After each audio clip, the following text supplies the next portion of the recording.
Welcome to the Hessian Scrum podcast. I am your host, Raphael, and for this very special episode, I bring you Dr. Justin Sledge, who runs the project Esoterica, dedicated to the study of topics such as Western esotericism, mysticism, religion, spirituality, magic, and the occult and arcane side of history and existence in general. Dr. Sledge, thank you so much for being here with us today.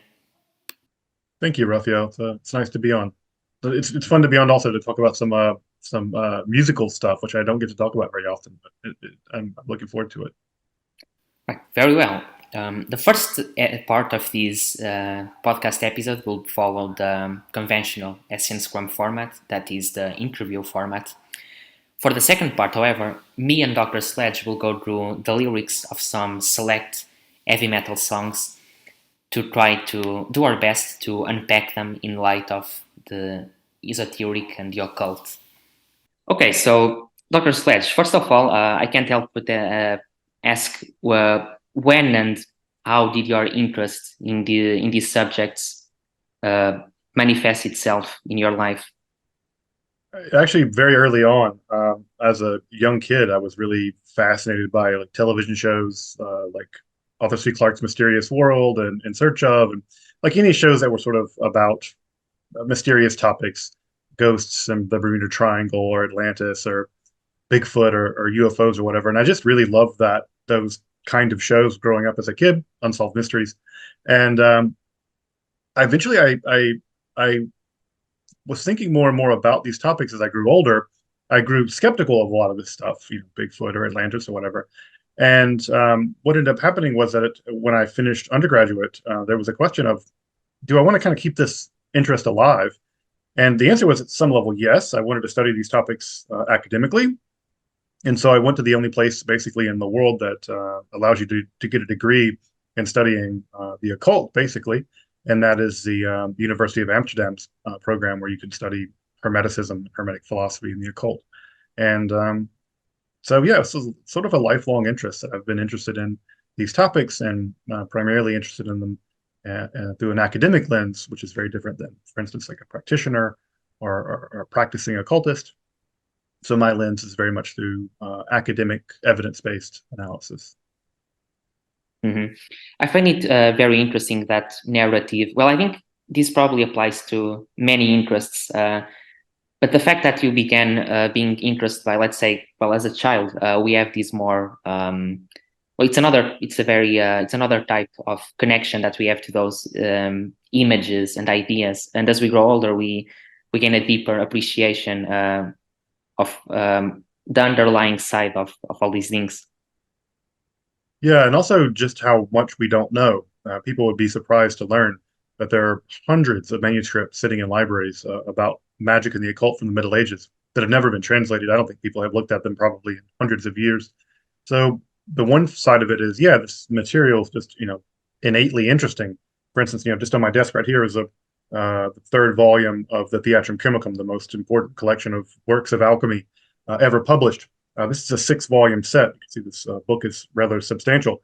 There are 6 volumes of this. They've never been published. They've never been translated. So you're talking about, and this is published in the 17th century. So you're talking about enormous amounts of research to be done. And so what's fun about my job and what's fun about what I do is not only do I get to cover topics that are strange and unusual and about demons or magic or alchemy or whatever, but it's really easy to cut new ground and really dive into some material that no one's ever touched, because you could basically pick almost any text out of, for instance, this book of alchemy, and none of them have been translated, or very few. And so it's really easy to do new work because no one's touched this material in quite some time. And so it's fun in that way because it's really easy to get access to mysteries because there are just so many of them. That's interesting because, so in a sense, well, in a completely different way, but your experience as a researcher is almost similar to that of the actual practitioner, the actual alchemist in the 15th century, in the sense that there's a whole new world of completely untouched ground. Yeah, in that way, I mean, they're really, the historical alchemist or the occultist really pushing up against the very edges of what was acceptable, knowable.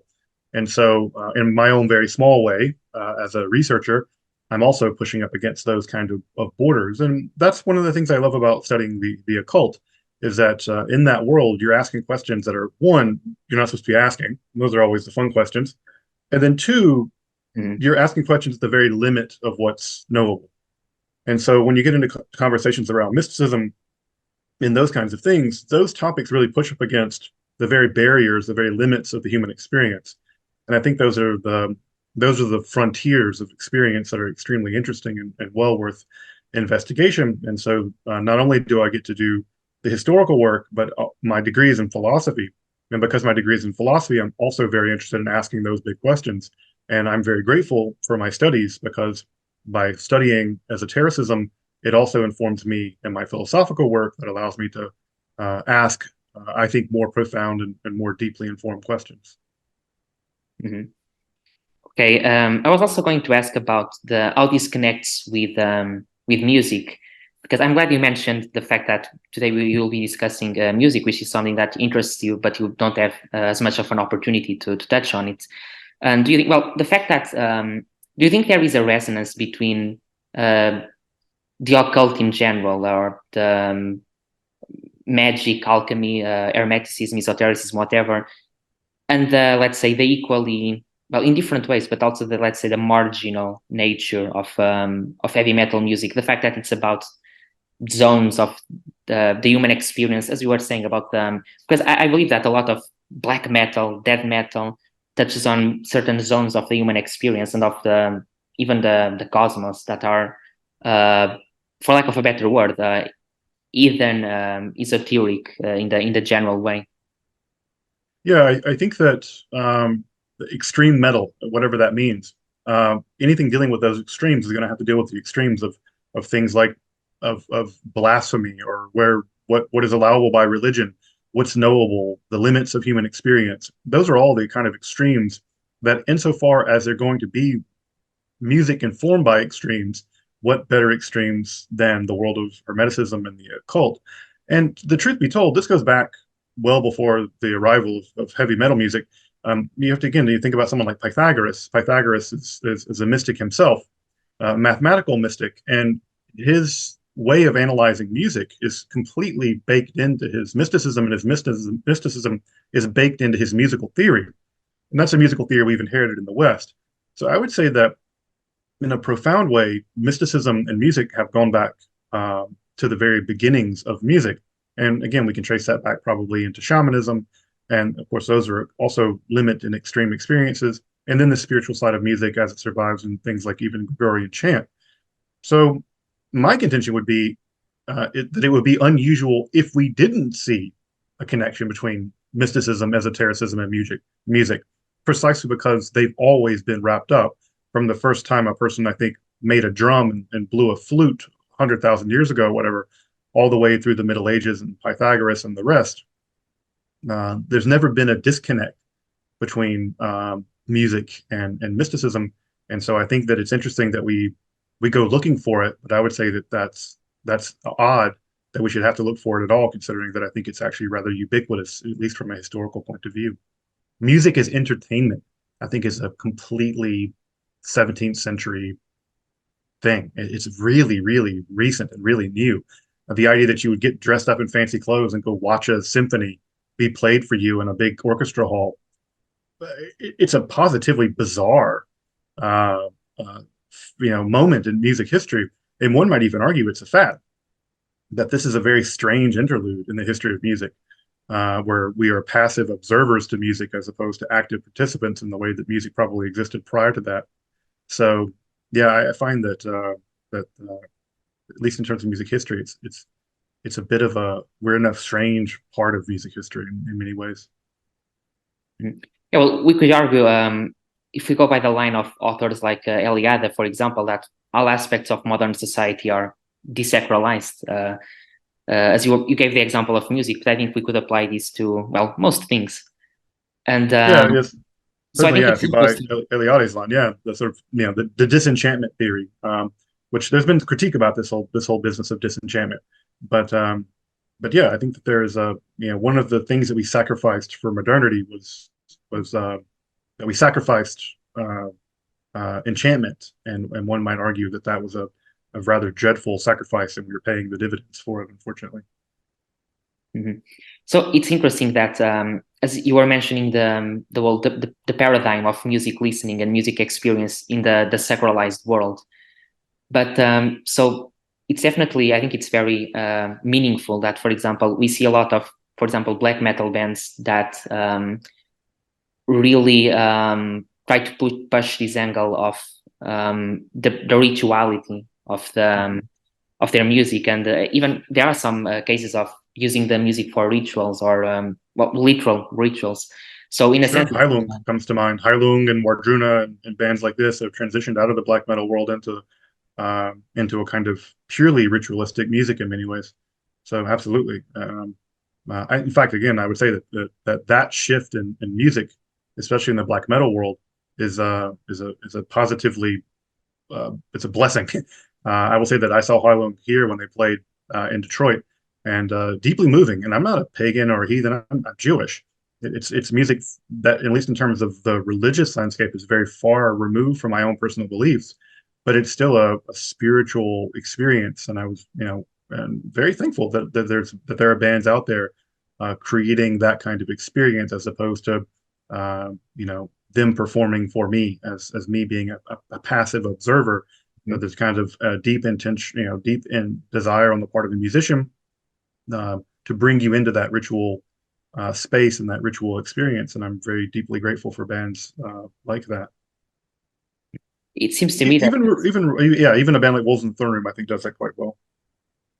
It seems to me like it's one of those cases, as noted by people like Eliade or Jung, of modern man's desperate attempts at trying to rekindle the light of the sacred even in an institutional way.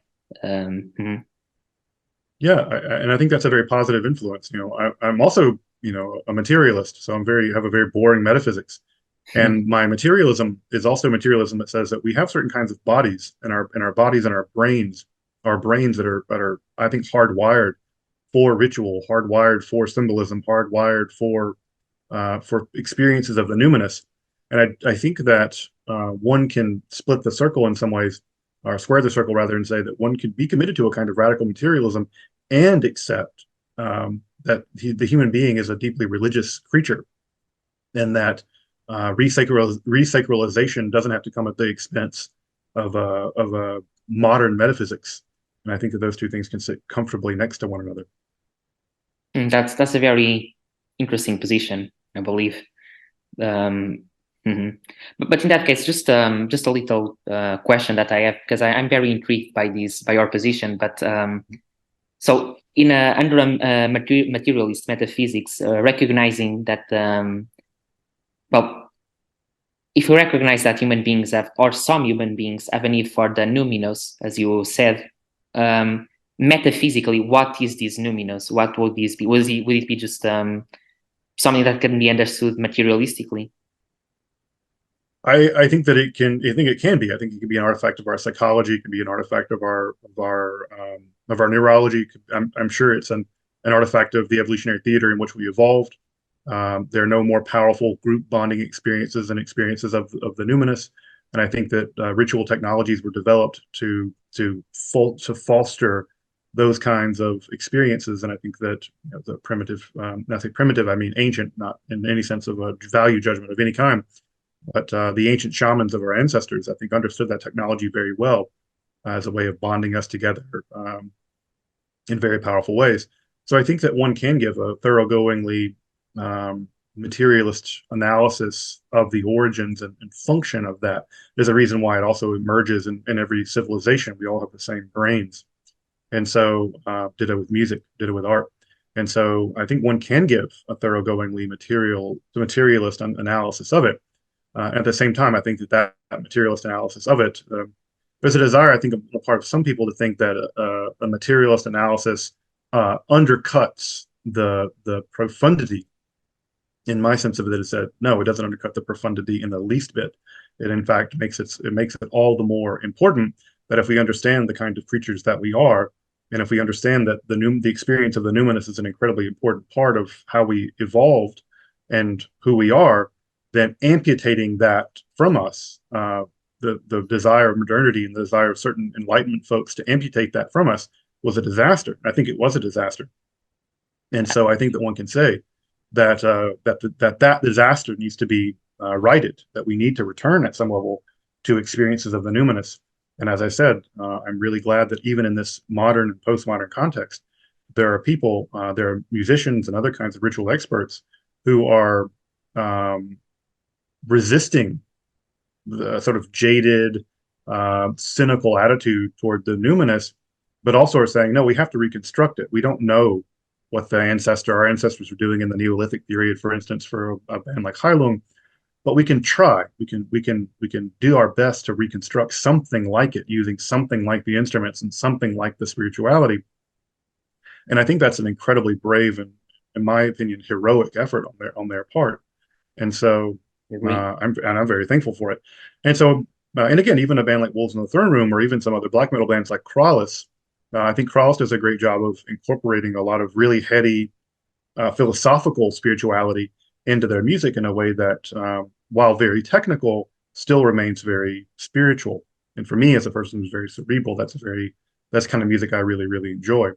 So no, I'm very gung ho about the resacralization of things, but I think we have to do that in a very honest way, in a way that takes modernity very seriously, and that means taking science very seriously. It means taking what we know about the universe very seriously, but none of that means that we should throw the sacred or the numinous away. And insofar as modernity's committed to doing that, it's a real disaster. Yes, I agree with pretty much everything you said regarding the position and the function of the sacred in not just in our lives, but into our very physiology. Even I think we can go to that level. Um, yes, No, very I very totally interesting points. totally agree. In fact, I would say it's even preterhuman. I would say that there's good evidence that that elephants and other kinds of other kinds of animals also experience something like it. We can think of the mourning rituals that elephants engage in, where they go out of their way to visit the bones of the deceased. They have some concept of death. We don't know what it is exactly, but I don't think it's much of a leap to say that at some level, when they're contemplating, when they're massaging and moving the bones of the deceased around, that at some level they're contemplating death in their own way, just like we contemplate death in our own ape way. And I think that the experience of the numinous is probably not just important for human beings, but it may be just baked into the kind of mammal we are. It may be extremely ancient, much more ancient than human beings. And again, this is another theme that gets picked up in some extreme metal, that the human being is not the end all be all of the cosmos. We are a very tiny, very minuscule aspect of this. You know, Hildegard of Bingen said that the human soul is like a mote of dust suspended in the light of God. And I always love, you know, sometimes when I'm on a very sunny day, you can see the motes of dust sort of floating in the light. And Hildegard said that that's the soul, just one of those motes of dust floating in the light. And I love the fact that that you know, this great medieval woman mystic sort of, you know, so much is about the human being, but also it's about remembering that we are very tiny in the scope of things. And that's also a great image as Mhm. well. Very, Yeah, very. I mean, yeah. Hildegard is, speaking of music. You know, Hildegard is Oh one of our yes, earliest musicians for whom we have music, and she's also one of our earliest women composers for whom we have music. And so there's something really incredible about being able to listen to a piece of music composed by a woman 1,000 years ago. We can hear it basically as she wrote it, and it includes some of her lingua ignota, some of the mystical language that was revealed to her, and be able to hear that music in her own mystical language over the course of 1,000 years. And if you're a listener to Gregorian chant, Hildegard's music is very unusual vis-a-vis Gregorian chant. And I would say that people who listened to Hildegard when she first came out, when that record dropped, I guess, um, that Hildegard would have, I think, been labeled as very unusual in her music. She jumps octaves in a very strange, in a very weird way compared to a lot of her contemporaries. And I think that her music, in some ways, is kind of metal because of the way that it uses a genre of Gregorian chant but it uses it in such often extreme ways that it would have been, I think, shocking to her contemporaries. We know that it was shocking to her contemporaries. And in many ways, we can say that Black Sabbath, of course, invented heavy metal music as we know it. But I would say that if you really want to rewind the clock to Western music, that Hildegard of Bingen may have invented metal there in the early Middle Ages with her own strange music. Mm-hmm.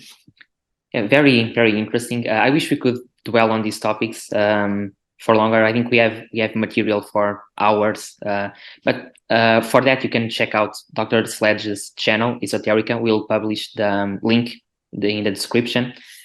Now, however, we'll go into a very interesting another section of our interview. We will be analyzing some select heavy metal songs, the lyrics of some songs. And in light of what we've been discussing, essentially.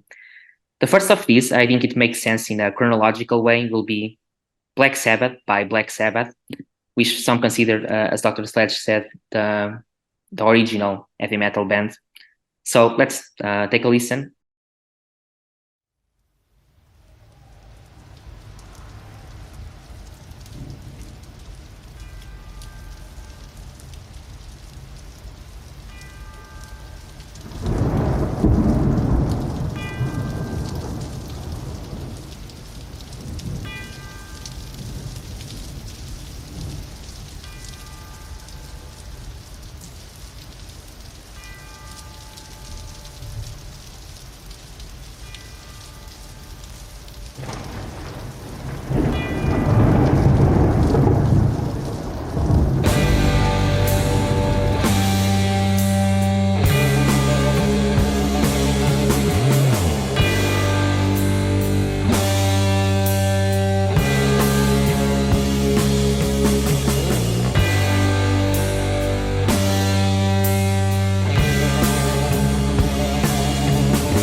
Okay, so I will read the lyrics, okay?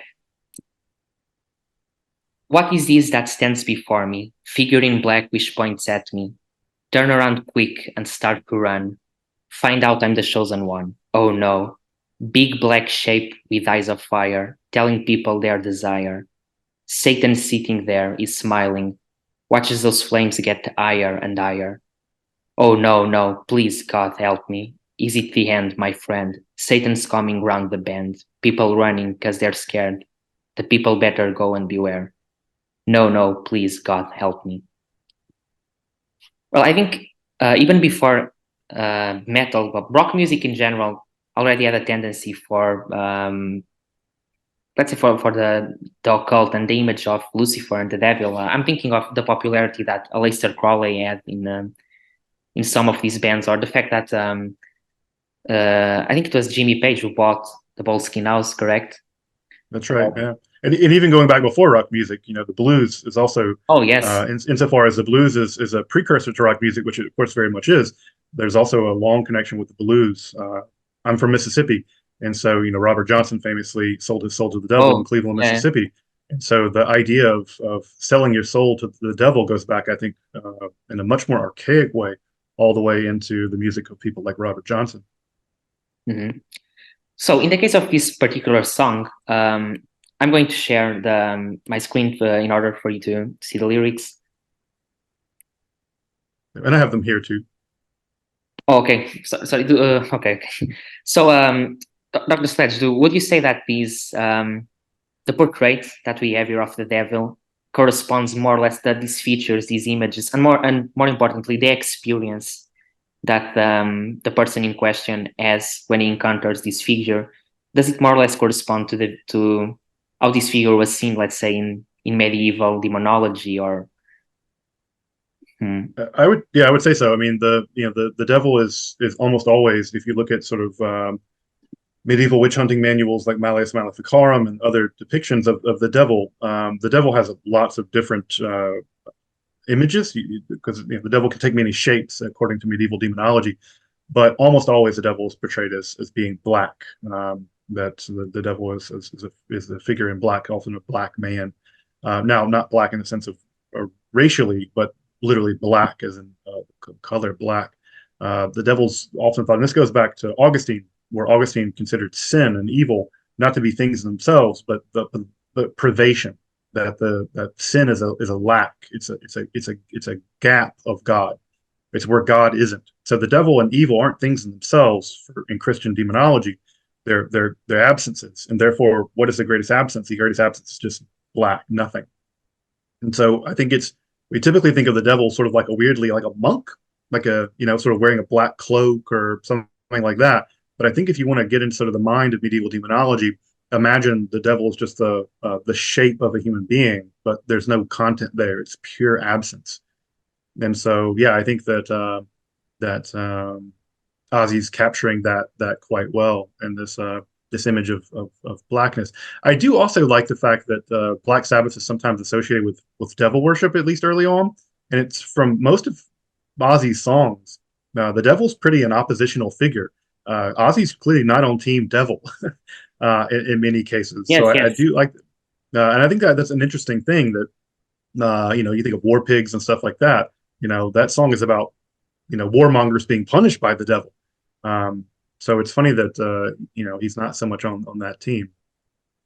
Because But they're an interestingly conservative band. In fact, if we go in terms of chronology, they actually go in terms of blasphemy and getting into being on the side on the team of the devil, as you said, they actually go a step back, because before them, I think there were already some rock bands that actively identified, or as you were said in blues, the making a deal with the devil, or actively identifying with the devilish principle or the Luciferian principle, where they actually do the opposite. They're an interestingly I think it's a similar situation with the horror movies of that time. Yeah, well, a bit later in the or how they, in a strange way, they actually reinforce the Reagan morality that was oh, prevalent, absolutely, because yeah. they did depict evil, but always in an accusatory manner, and of course that will being about the people who sinned in those movies, who did drugs or whatever, were the ones that were punished. So I think it's a Oh, similar situation with Black Sabbath. It's that the images. It's the thing is that the images themselves were shocking at the time, I guess, but the context in which they're used are strangely conservative.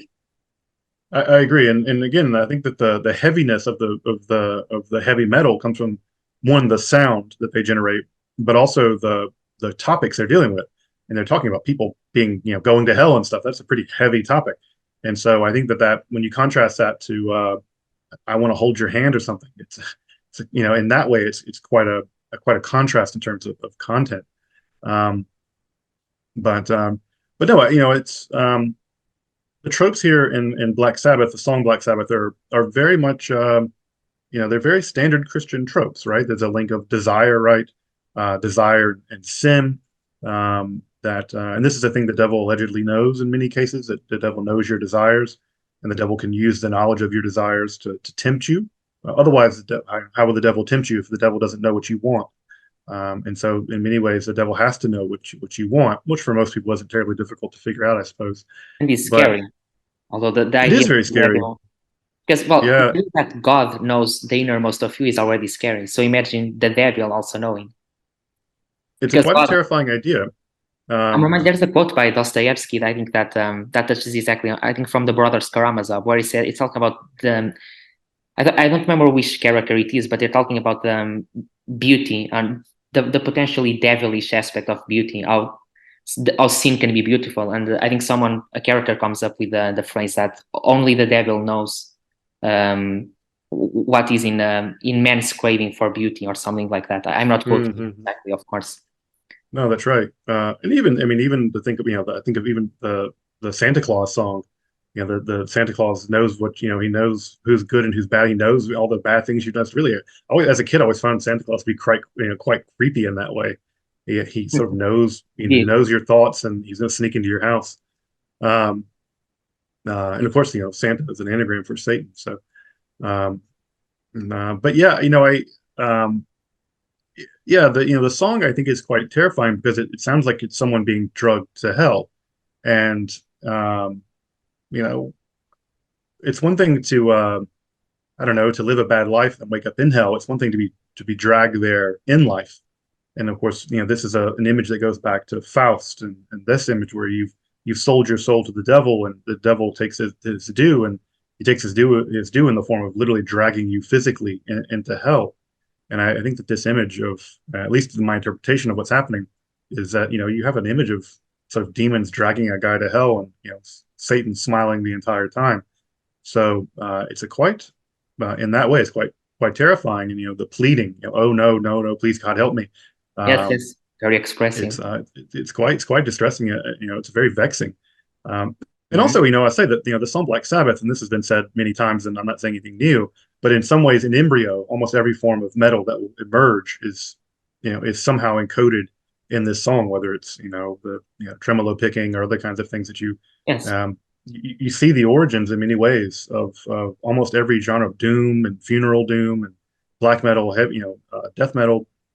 You see almost all of them in embryo in this song. So this is in many ways not just um, lyrically, I think, a very terrifying song, but also extreme metal lives in embryo in virtually all respects somehow in this song.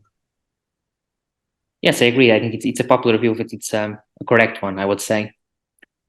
All right, our next stop will be a bit further in the history of metal music, the song Os Abysmi vel Daath by Celtic Frost from their last album, Monotheist.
Okay, so the lyrics go: a pallid sun sheds dimmest glow on mute and pallid soil. I am the one, a lifelong gone, a refuge raped in search of life, like a shadow on this earth, in embraces pale as human flesh.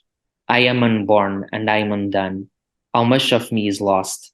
I deny my own desire, lying one among the liars. I deny my own desire. Dark in darkness I can see, nothingness is blinding me. Os Abysmi, I'm drowning in this sea. For those I loved, I hurt. So you take from me my name untold and numb. Where I am, there is no thing, no God, no me, no in between. All right, so I picked this song for various reasons, but starting with the title, Os Abysmi Beldad is apparently a reference to Aleister Crowley's system of dilemma. I think there is a lot to unpack here. I think the lyricist and the vocalist of this band, Tom G. Warrior, has, I think, an interesting way of using religious and esoteric images, but in a very personal way to describe inner landscapes and processes. That's something that I like about this album a lot. And in this case, I'm not really sure. Well, there's a lot of course, as I said, there's a lot to unpack here, but I would say that from what I can gather on a first impression, there seems to be something about a process of maybe an attempt of transcendence or asceticism by this line: I deny my own desire.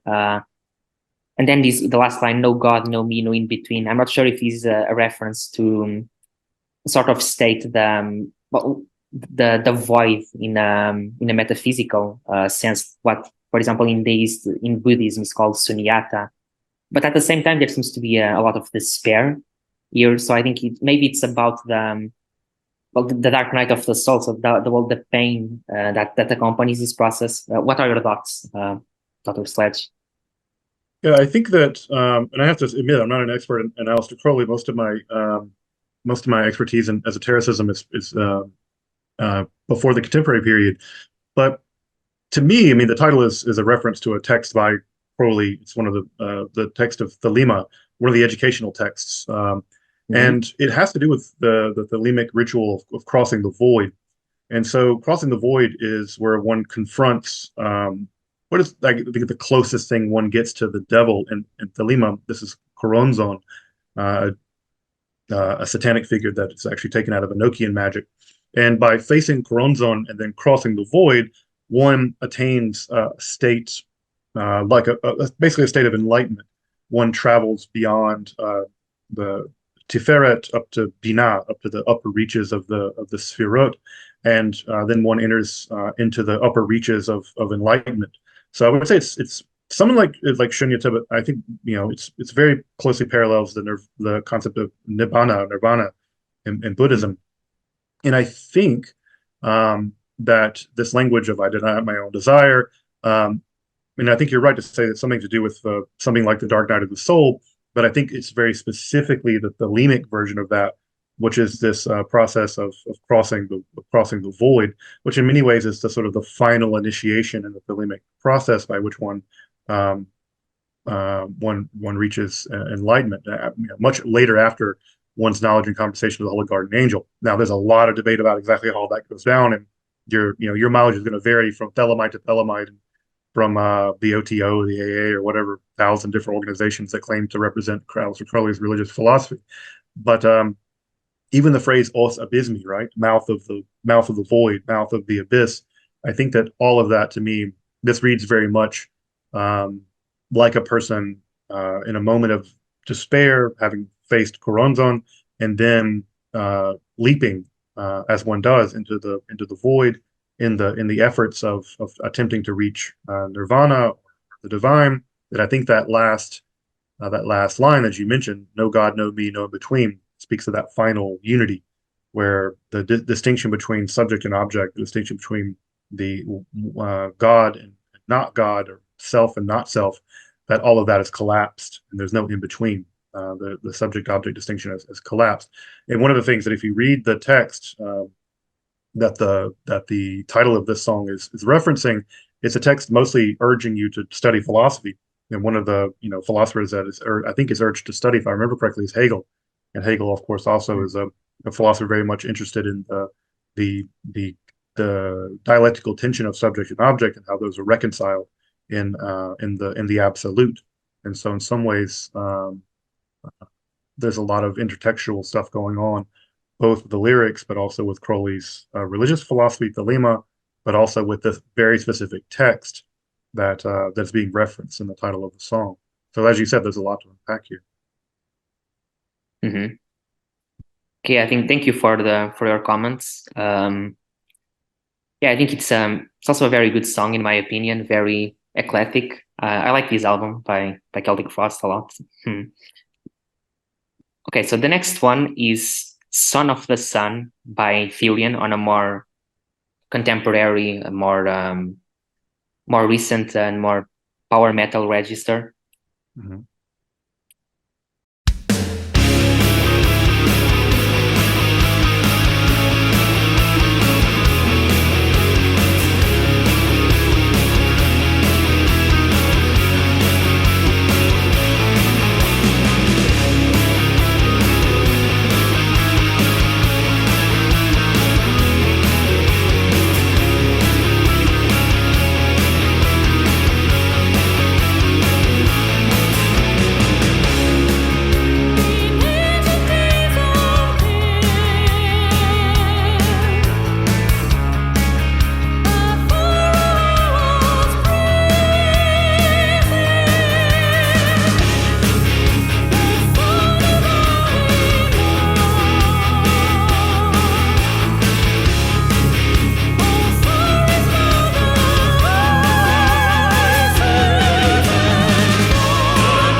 So the lyrics go, in ancient days of Chem, a pharaoh was praising the sun above Amon, Osiris, Mother Isis, and Thoth. The gods would punish the high breeze of Pharaoh. He wrapped himself in false sunshine. He was the founding father of the only God, but he provoked the fit of rage. Son of the sun, it was his name. Son of the sun will burn your wings. Son of the sun, beware of Phaeton. Son of the sun, your God will let you down. The Sphinx bursts into tears, and pyramids are shaking. The precipice is close, when Pharaoh is losing his faith. Visions of madness led the Pharaoh astray. The portents were too ominous. Until this day his curse is still the plague of men. We must defeat the only God. Apep will rise, Apep will come. Okay, so this song is about the pharaoh Akhenaten, who famously, some say that he might have been one of the first to inaugurate monotheism, correct? Yeah. So yeah, Akhenaten, Akhenaten is debated about to what degree he was a monotheist, but certainly he significantly changed the landscape of the Egyptian cult, moving the primary place of worship to Amarna, radically changed Egyptian art.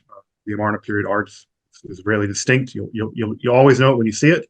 And yeah, he moved in the direction of the praise of Aten, which was a god before Akhenaten came along. With the Aten is basically the sun disk, and he reserved either exclusively reserved or henotheistically reserved pride place for the Aten, and it was a heresy. I mean, it was extremely unpopular. It was unpopular during his own lifetime.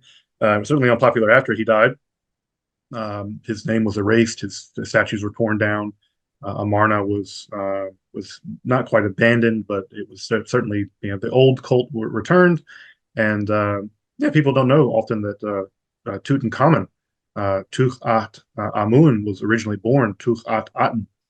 He was so when often people see Tutankhamun, they don't really realize that his name's actually changed in the aftermath of the failure of his this religious heresy that emerged. And clearly, the song takes a pro-conservative Egyptian position that this is a heresy, that the monolatrous nature of Aten worship is a heresy, and therefore the old gods will take their revenge, and the monotheism of Sledge monotheism of Akhenaten will ultimately fail. And it did. I mean, it certainly did. Although I will say that Therion takes it a bit further because, of course, it's Therion. But not only do they kind of cheer on the conservative religious belief, the older religious belief that ultimately overturned Atenism, but also they seem to be really on not just team old gods, the conservative gods, but also team Apep.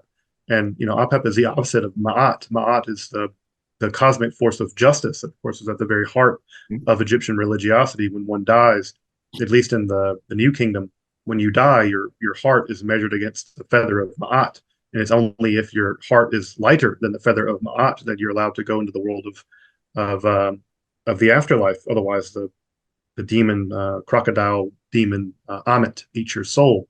So there's no hell in ancient Egypt. You go to the afterlife where your soul gets eaten by a crocodile monster. And so, but Apep, who is often depicted as a serpent in ancient Egyptian mythology, it seems like they're not just on team not Aten, but also on team Apep, which would be completely, that would have been unimaginable to an ancient Egyptian person. And frankly, I don't know anyone's actually on team Chaos. I've never seen a person, really on team Chaos. Everyone's on team Chaos until Chaos shows up, and then they definitely don't want Chaos. And again, for the ancient Egyptians, order was a very important aspect of their society. And of course, the one thing that was the most important element of order was the annual flooding of the Nile that brought their whole civilization fertility. And that's to be contrasted, of course, with the flooding that occurred in Mesopotamia, which was random and very violent. And so one often sees a comparison between the random flooding in the deeply pessimistic society of Mesopotamia and the very steady flooding of the Egypt, and a very optimistic view of life in the afterlife. And so those are often interesting contrasts between Mesopotamian culture and its flooding and Egyptian culture and the flooding that it experienced, which was very regular and very controlled. But yeah, this is an interesting song lyrically for me because it's not just anti-Aten and maybe anti-monotheism, but it seems to be pro-chaos, and that's a position I think no Egyptian would have, no Egyptian would have taken. Mm-hmm. Well, I'm not sure if this is a correct interpretation, but when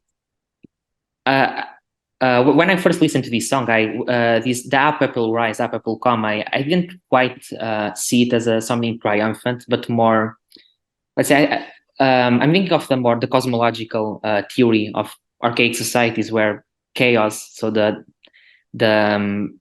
final, let's say, the final judgment in a biblical way, is a sort of cleansing that allows for then the return of the new cycle. If you think of the theory of the Manvataras in Hinduism, for example, so it's I thought more in the sense of maybe, so they are against Akhenaten, they are against these new cults, so they want chaos to cleanse, to sort of to drive him away, so that the old gods can return.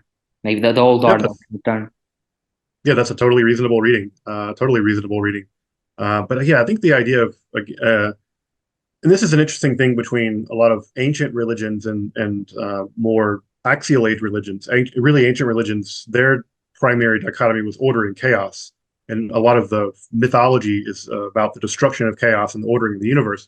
The idea of good versus evil is a much later axial age religious development, where God is good and God has to get rid of evil somehow. And so this older religious Egyptian religious belief was very much centered on Ma'at as a force for order and justice. But yeah, I think that the idea that do you need APEP?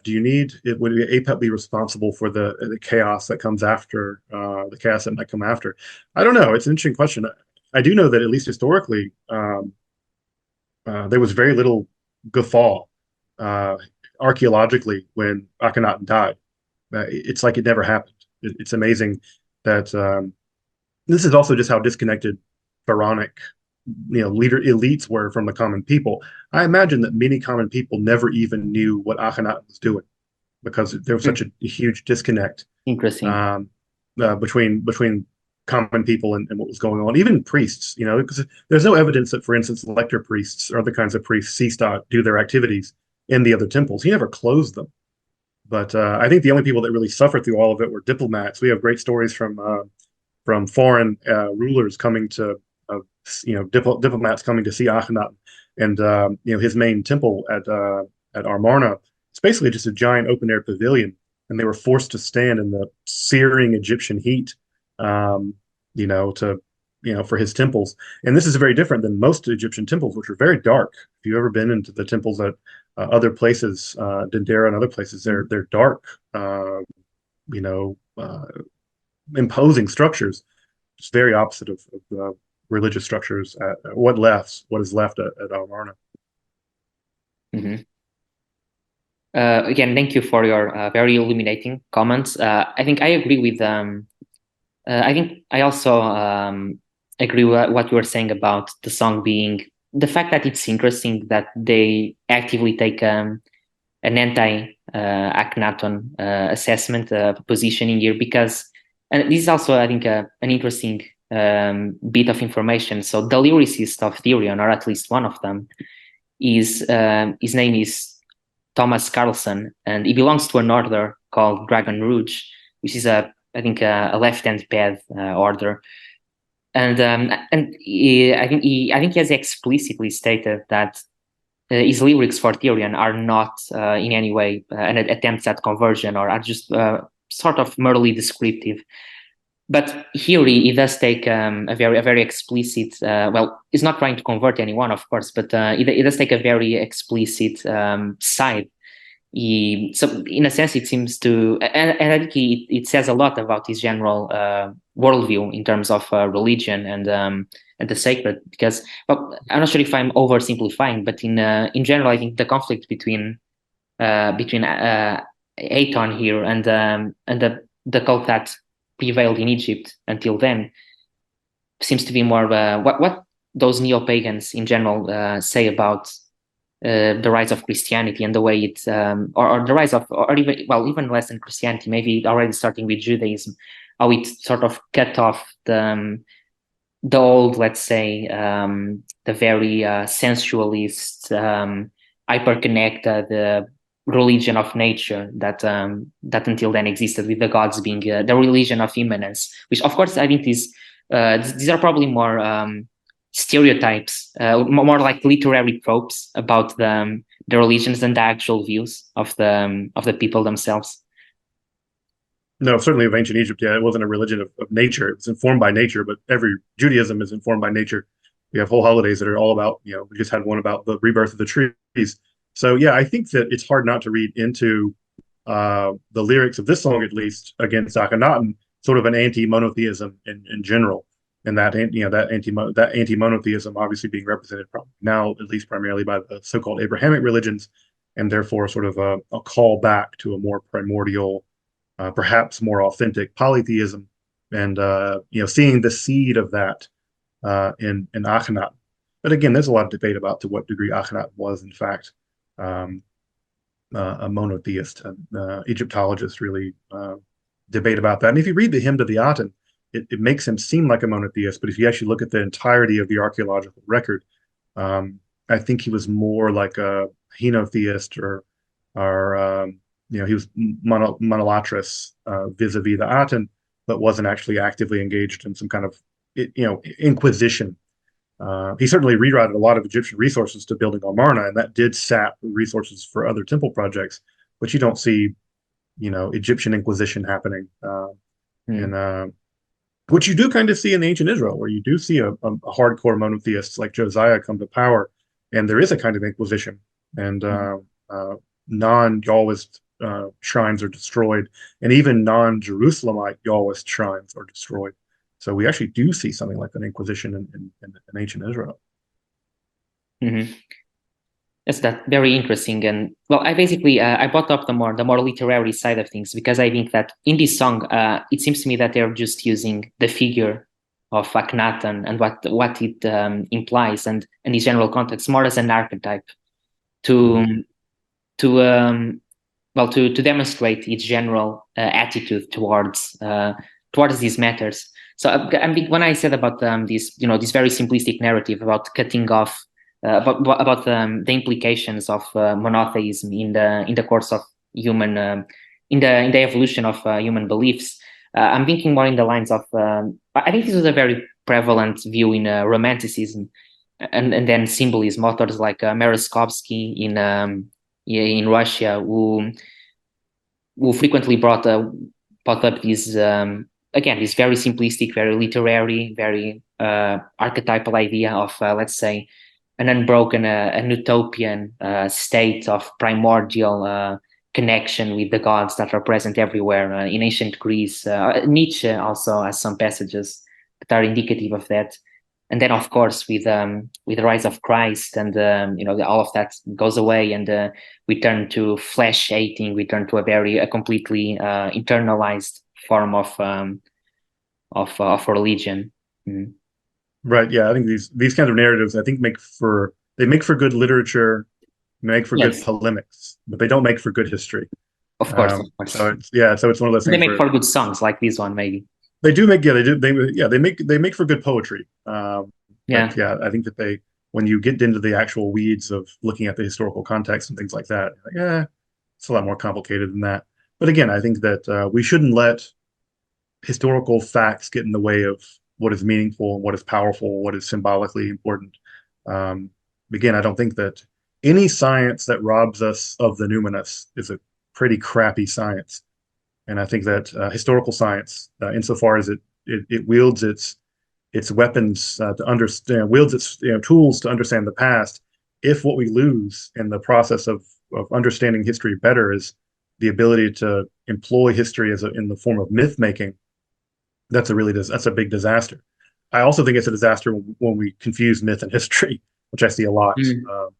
So I think abandoning myth is a disaster, and I think confusing actual history with myth is also a disaster. And how you sail between those, between Scylla and Charybdis, is a complicated question, but it's that is a question that we in fact have to ask ourselves, and we have to work hard at trying to square that circle.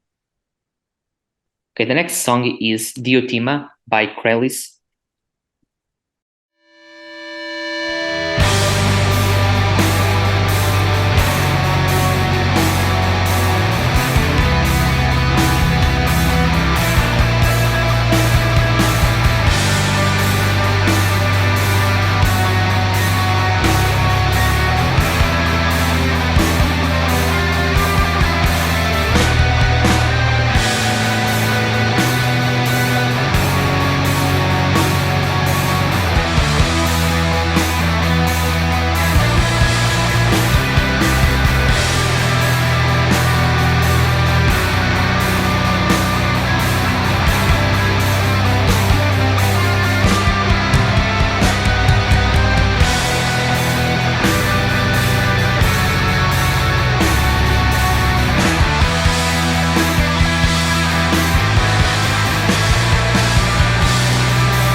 So the lyrics are: Wake, nurse your aching brow, the cloud behind your eyes.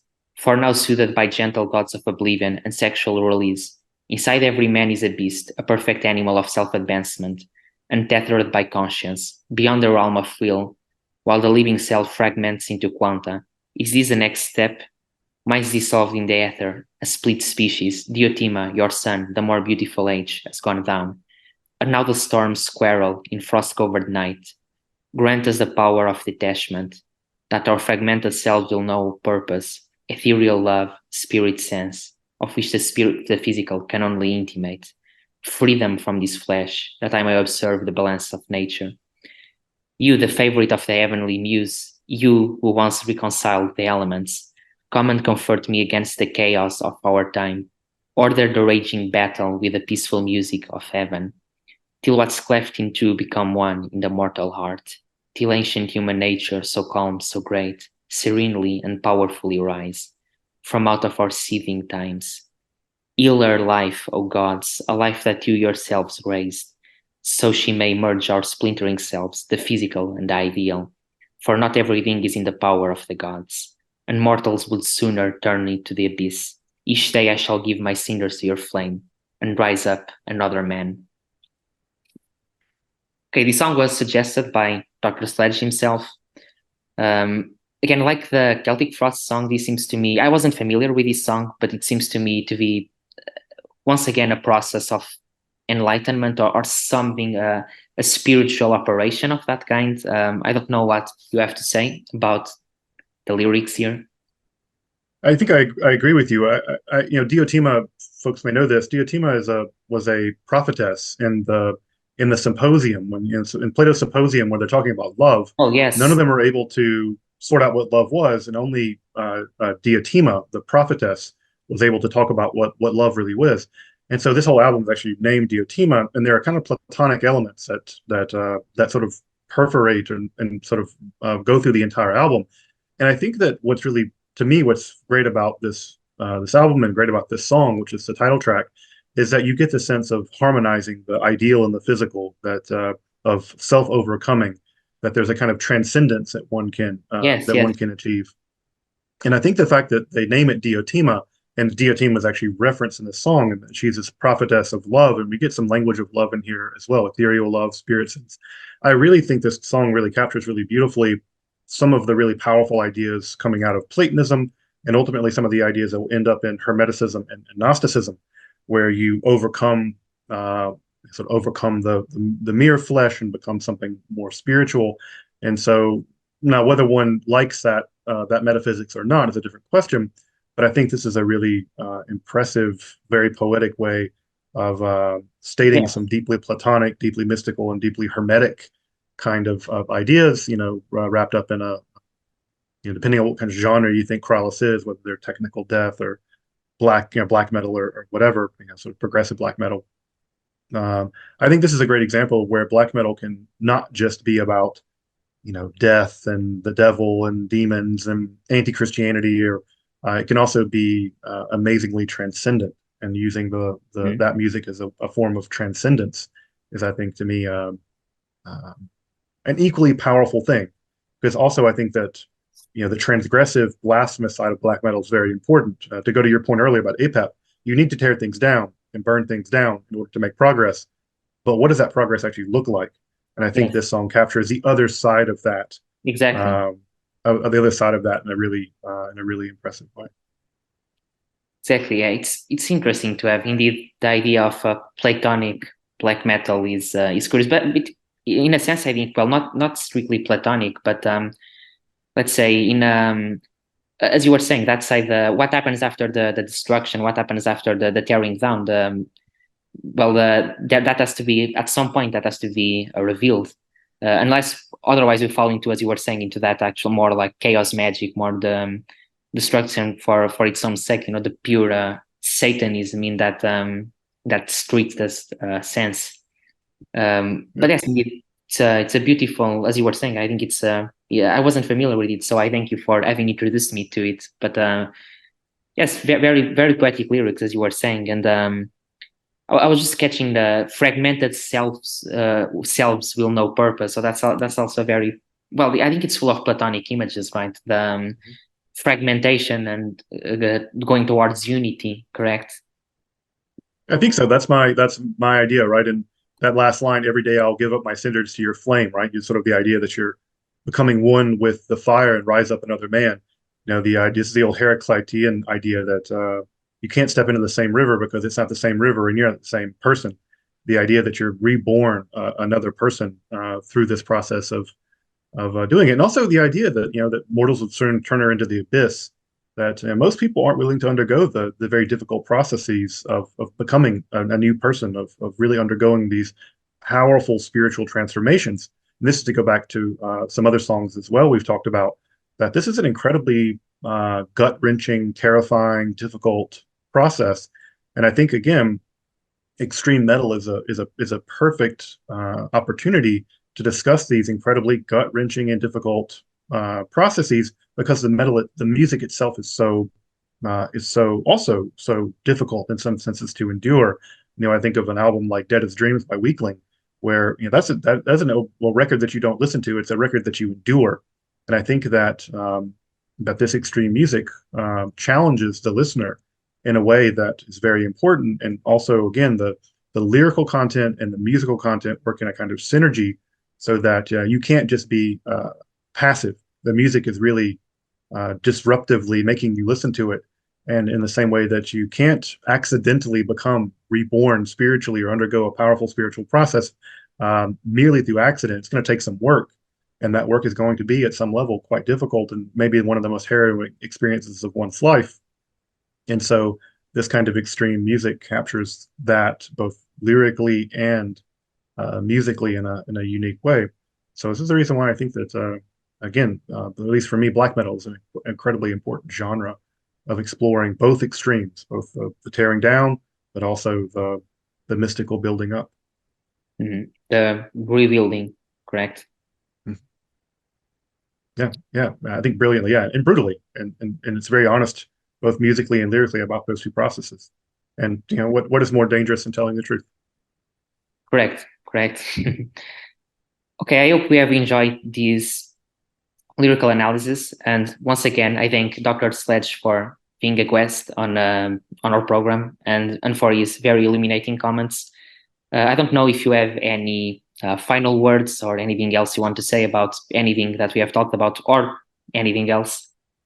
No, I really appreciate the opportunity to do a little analysis of this. I hope that it's not too much, or I'm not a musician, so I hope that I've done some justice to these Oh, incredible no pieces of problem. music.